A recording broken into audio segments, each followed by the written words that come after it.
اب اس حدیث کو آپ ملاحظہ کریں، امام فرماتے ہیں الصغائر من الذنوب،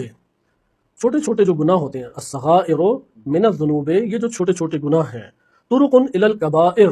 یہ کیا ہیں؟ راستے بن جاتے ہیں بڑے گناہوں کے، چھوٹے چھوٹے گناہ بڑے بڑے گناہوں کے راستے بن جاتے ہیں۔ ومن لم یخف اللہ فی القلیل، جو قلیل میں اللہ سے نہیں گھبراتا، جو قلیل اور کم گناہ چھوٹے گناہوں میں اللہ سے نہیں ڈرتا، لم یخف فی الکثیر، تو پھر وہ کثیر گناہوں میں بھی اللہ سے نہیں ڈرے گا۔ وَلَوْ لَمْ يُخَوِّفِ اللَّهُ النَّاسَ بِجَنَّةٍ وَنَارٍ، اگر اللہ نے لوگوں کو نہ ڈرایا ہوتا جہنم سے اور جنت کے چھن جانے سے نہ خوفزدہ کیا ہوتا، لَكَانَ الْوَاجِبَ، تب بھی لوگوں پر یہ واجب ہوتا کہ أَن يُطِيعُوهُ، کہ وہ اللہ کی اطاعت کریں، وَلَا يَعْصُوهُ، اور اللہ کی معصیت نہ کریں وہ لوگ، لِتَفَضُّلِهِ عَلَيْهِمْ، چونکہ اللہ وہ مولا ہے، وہ مالک ہے، وہ رب ہے، وہ عظیم ہستی ہے جس نے لوگوں کے اوپر تفضل کیا، وَإِحْسَانِهِ إِلَيْهِمْ، اور کثیر احسانات ہیں کہ ایک ذرہ احسانات کا کوئی ہستی ادا نہیں کر سکتی، اتنے احسانات ہیں۔ یعنی اللہ سبحانہ وتعالیٰ نے جو فضل اور احسان ہم پر کیا ہے، اگر کوئی شریعت نہ آئی ہوتی اور شریعت میں کسی عبادت کے واجب ہونے کا اور کسی حرام امر کا تذکرہ نہ ہوتا، تب بھی یہ بات اللہ سبحانہ وتعالیٰ کے کثیر احسان اور تفضل کی بنیاد کے اوپر ہمارے اوپر عائد ہوتی، یعنی عقلاً یہ بات عائد ہوتی ہمارے اوپر کہ اللہ کی اطاعت کی جائے اور اس کی معصیت سے رک جایا جائے۔ وما بدأهم به من انعامه الذي مستحقوه، تو یہ ہمارے پاس ہے کہ جو بھی اللہ سبحانہ وتعالیٰ کی نعمت ہے، وما بدأہم، کہ اس نے اپنی اس انعام اور نعمتوں میں سے جو بھی انہیں عطا کیا ہے، مستحقوہ، تو لوگ قبل اس کے کہ اس کے استحقاق یعنی حق ان کا پیدا ہوتا، حق پیدا ہوئے بغیر اللہ تعالیٰ کا ہمارے اوپر یہ احسان ہے، یعنی تفضل اور احسان جو ہمارے اوپر کیا اس کے باب سے اطاعت ہمارے اوپر لازم ہے۔ اور اسی طرح اللہ تعالیٰ نے نعمات ہم پہ دی ہے قبل اس کے کہ ہم کوئی حق پیدا کر لیتے، کیونکہ بعض اوقات ایسا ہوتا ہے کہ انسان کو مثلا ہمیں ادھر زندگی دی ہے، اس زندگی دینے کا تقاضا یہ ہے کہ یہ چیزیں ہمیں دی جائیں، مثلا آکسیجن ہمیں فری میں دی جائے، اور نہ سلنڈر لے کے کہاں پھر رہے ہوتے لوگ، نہ زندہ رہ پاتے۔ رزق اللہ کے ہاتھ میں ہوتا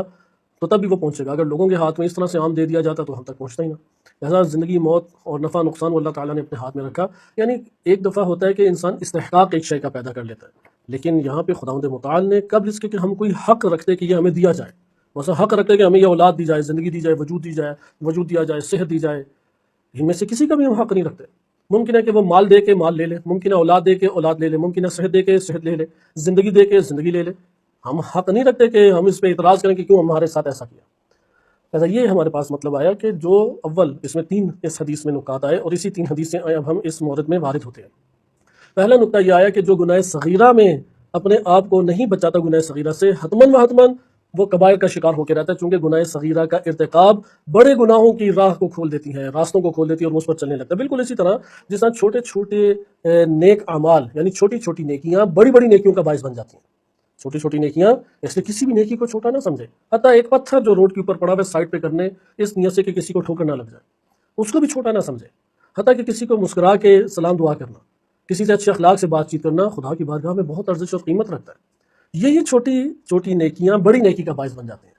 جو چھوٹی چھوٹی نیکیوں کو بھی ترک کر دے وہ بڑے بڑے نیکیوں کے راستوں کو خود ہی بند کر دیتا ہے۔ اسی طرح گناہ ہے جو چھوٹے چھوٹے گناہوں سے اپنے آپ کو نہیں بچاتا، اس کے لیے بڑے گناہوں کے دروازے کھل جاتے ہیں اور وہ پھر ان کی طرف شہوات کے داؤ کے غلبے کی بنیاد پہ چل پڑتا ہے۔ دوسری چیز، جو قلیل گناہ کے اوپر اللہ سے نہیں گھبراتا اور پشیمانی نہیں ہوتی، کوئی ندامت نہیں ہوتی، اسے کثیر گناہوں پہ بھی اللہ سے پشیمانی نہیں ہوگی، اور جو اللہ سے پشیمان نہیں ہوتا حتماً و حتماً کیا ہوتا ہے، وہ جہنم میں گر کے رہتا ہے، جیسے قرآن کریم نے بیان بھی اس بات کو کیا ہے اپنے غضب کہہ کے۔ اللہ سبحانہ وتعالیٰ فرماتا ہے کہ تم لوگ پاک اور پاکیزہ چیزوں سے کھاؤ، ولا تطغوا فیہ، یہ جو اللہ کی حلال کردہ نعمات ہیں ان میں طاغوتیت نہ لاؤ، فیحل علیکم غضبی، میرا غضب پھر کھل جائے گا، سرکشی دکھاؤ گے تو میرے غضب کا دروازہ کھل جائے گا، ومن یحلل علیہ، اور جس پر میرے غضب کا دروازہ کھل گیا فقد ہوا، وہ ہوائے نفس کا شکار ہو جاتا ہے۔ جیسا آپ نے اس جگہ پر اب ملاحظہ کیا کہ یہ ہمارے پاس دوسرا نقطہ ہے کہ جس میں قلیل گناہ سے بھی گھبرانا چاہیے تاکہ کثیر گناہ کا دروازہ بند ہو جائے۔ اور تیسری چیز کہ اللہ سبحانہ تعالیٰ کی عظمت اس قدر زیادہ ہے، اس کے احسانات اس قدر ہیں، اس کا تفضل ہمارے اوپر اس قدر ہے، اس کی اس قدر رحمت ہمارے اوپر ہے، وہ عظیم ترین ہستی اس قدر ہے کہ اگر شریعت میں کوئی واجب نہ آیا ہوتا اور کسی حرام کا تذکرہ نہ کیا ہوتا تو تب بھی اللہ سبحانہ تعالیٰ کے اس احسانات اور تفضل کی بنیاد کے اوپر ہمارے لیے لازم تھا کہ ہم اللہ تعالیٰ کی اطاعت کریں اور اس کی حرام اور اس کی معصیت سے کیا ہے، اجتناب کریں۔ اچھا، ادھر ممکن ہے کہ کوئی کہے کہ ہمیں معصیت کا ممکن ہے کہ پتہ ہی نہ لگے، یہاں پہ خداوند متعال نے ایک معیار قرآن میں دیا ہے، سورہ اعراف آیت نمبر 33 میں، قل انما حرم ربی الفواحش،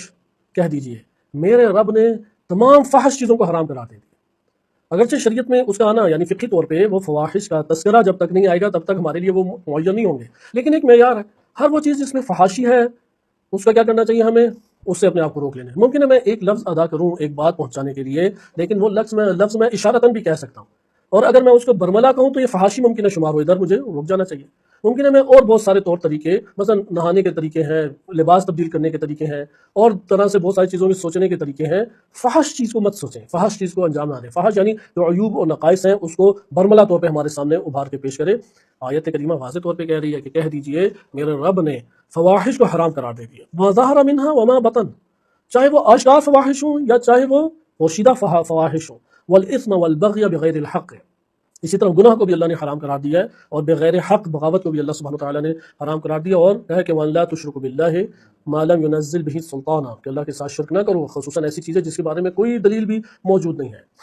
اور وہ بات وَأَن تَقُولُوا عَلَى اللَّهِ مَا لَا تَعْلَمُونَ، اللہ کے بارے میں وہ باتیں نہ کرو کہ جسے تم مثلاً جانتے نہیں ہو۔ اب آپ نے اس جگہ پہ دیکھا کہ خداوند متعال کی تیسرا جو نقطہ ہے، تیسرا نقطہ بھی مہم ہے۔ بس پہلے نقطے میں تھا کہ چھوٹے گناہوں کو انجام دو گے بڑوں کے دروازے کھل جائیں گے، دوسرا نقطہ ہمارے پاس تھا کہ اگر قلیل گناہوں کے اوپر نہیں اللہ سے ڈرو گے تو کثیر پہ بھی نہیں ڈرو گے،